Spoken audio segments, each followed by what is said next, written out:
Good day, Ma'am and Sir. I'm Lani Amsado, 29 years old, single. I have daughter. She's 9 years old. I'm college undergraduate, taking Bachelor of Science Information Technology. I have been working in Hong Kong for 2 years and 10 months.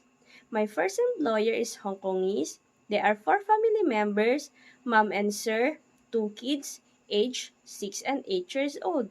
My main duties there are taking care of the kids, play with the kids, read some books, cooking, cleaning, ironing, washing the clothes, and go to the market. And my second employer is Chinese. They are 4 family members, Mom and Sir, 2 kids, age 5 and 11.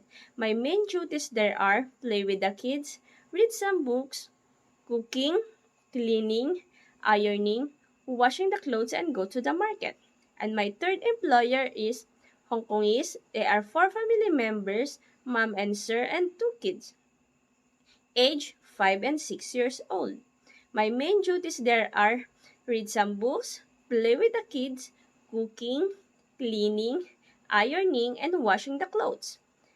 If you hire me, ma'am, I will promise to follow your instruction. I am hardworking, responsible, honest, and trustworthy. Thank you, ma'am. Have a nice day. Bye-bye.